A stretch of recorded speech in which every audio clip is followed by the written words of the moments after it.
1. Intro. Stop trying to control your emotions. That's why you keep losing to them. Stoics didn't fight feelings. They trained the moment before the feeling, the judgment. In the next 12 minutes, you'll learn the one skill that makes calm automatic, not forced. If you want weekly Stoic tools that actually work, subscribe to Legacy of Thinkers right now. Then let's begin. 2. The common misunderstanding. Most people misunderstand Stoicism in the same way. They think Stoics were emotional minimalists, cold, detached, unaffected by pain or joy. So modern readers copy what they think Stoics did: suppress emotions, push them down, pretend they aren't there. But this is where things go wrong. Trying to control emotions directly is like trying to calm the ocean with your hands. The harder you press, the more resistance you create. And resistance doesn't weaken emotion, it strengthens it. That's why people who obsess over emotional control often feel more anxious, more frustrated, more exhausted than everyone else. They're not failing because they lack discipline. They're failing because they're fighting the wrong battle. Stoics never believed emotions were enemies. They understood something modern culture often ignores. Emotions are reactions, not decisions. You don't choose to feel anger, fear, or sadness, but you do participate in what happens next. When you try to shut emotions down, they don't disappear, they go underground. They leak out as passive aggression, burnout, resentment, or quiet self-contempt. Stoicism was never about becoming numb. It was about becoming clear. Clear enough to see where emotions actually come from. Clear enough to stop blaming feelings and start examining the judgments that feed them. That distinction changes everything. 3. Stoic reframe. Here's the shift Stoicism asks you to make. Stop looking at emotions as something to manage. Start looking at them as information. Stoics believed emotions are signals, not commands. They don't tell you what to do. They tell you what you believe. Anger doesn't mean something is wrong with you. It means you've judged something as unfair. Fear doesn't mean you're weak. It means you've judged something as dangerous or out of your control.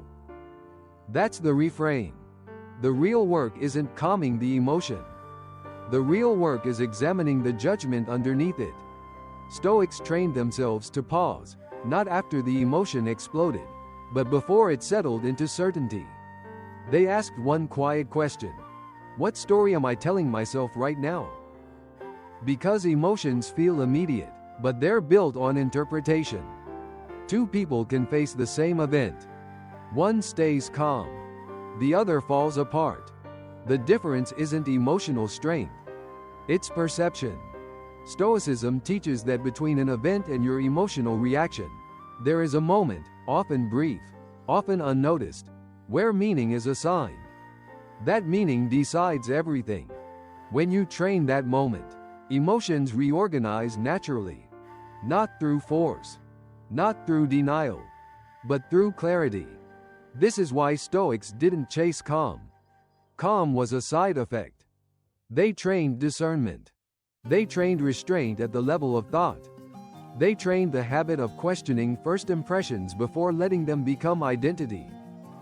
Emotion stops being an enemy when you stop treating it like a problem to erase, and start treating it like a message to decode. That's the Stoic reframe. 4. Marcus's insight. Marcus Aurelius never asked himself how to feel better. He asked how to see more clearly. In his private writings, Marcus returned to the same idea again and again. Events themselves are neutral. What troubles us is the meaning we attach to them. When something goes wrong, the Stoic move is not emotional suppression. It's separation. Separate the event from the judgment. Separate what happened from what you immediately say it means about you, your future, or your worth. Marcus trained himself to catch that first mental reaction, the one that whispers, "This is unbearable," or "This shouldn't be happening," or "I can't handle this." Not to argue with it, not to shame it, but to hold it up to the light. He wrote reminders to himself like, "You have power over your mind, not outside events." Not as a slogan, but as a daily exercise. Because the mind moves fast. It fills silence with interpretation. It turns inconvenience into insult, delay into rejection, difficulty into injustice. Marcus understood that emotional suffering multiplies when judgments go unquestioned, and it weakens when they're examined. That's why he didn't chase peace by avoiding hardship. He trained stability by expecting disturbance and preparing his perception for it. For Marcus, discipline wasn't about controlling feelings after they arrived. It was about refining the lens through which life was viewed. When the lens changes, the emotion follows. Not instantly, not perfectly, but reliably. That was his insight. The calmer life isn't built by fighting emotion, but by educating the mind that gives emotion its meaning. 5. Modern story. Clara doesn't think of herself as emotional. She thinks of herself as controlled. When something goes wrong at work, she tells herself to stay calm. When a message goes unanswered, she tells herself not to overreact. When disappointment shows up, she tightens her jaw and pushes it down. From the outside, Clara looks composed. From the inside, she's exhausted. Every feeling becomes something to manage. Every reaction becomes a small failure.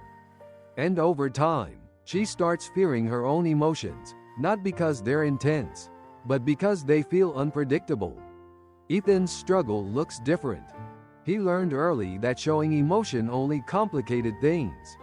So he trained himself to be reasonable, measured, unbothered. When anger rises, he doesn't express it, he redirects it. When sadness appears, he stays busy. When fear whispers, he intellectualizes it. People call Ethan steady. What they don't see is the pressure. Because what isn't felt doesn't disappear.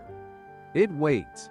It shows up as tension in his body, as irritability over small things, as distance in conversations that matter.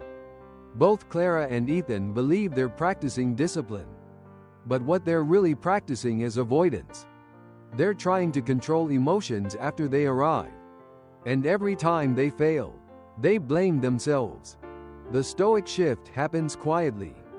Not when emotions are strongest, but when they're first noticed.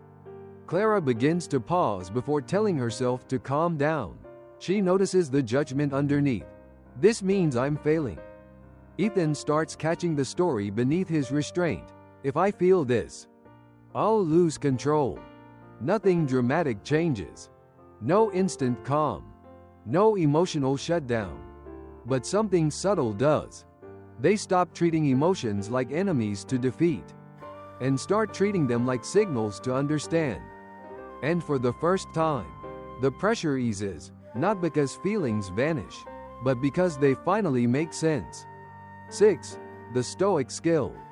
Here's the skill the Stoics actually trained, one that most people skip because it looks too simple. They trained the space between sensation and story. A feeling shows up in the body first, heat in the chest, tightness in the throat, a sudden rush of energy. Then the mind adds a narrative. This is disrespect. This is rejection. This is dangerous. Stoic discipline is the practice of interrupting that second step. Not by pretending the feeling isn't real. Not by forcing calm. But by labeling what's happening with precision. The Stoics called it catching the first impression.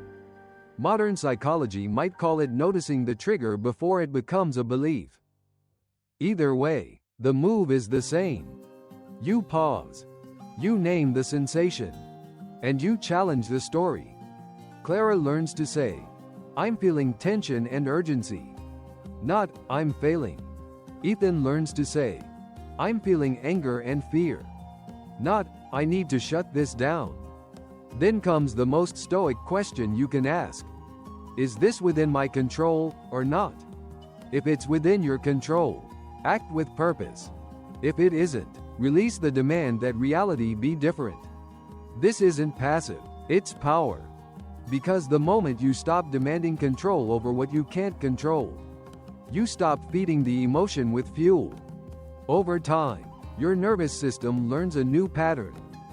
Feel the signal, examine the judgment, choose the response. That's what Stoics meant by discipline. Not emotional suppression, but trained perception. 7. Quiet truth. Here's the quiet truth. You don't need to control your emotions. You need to stop obeying every thought that fuels them.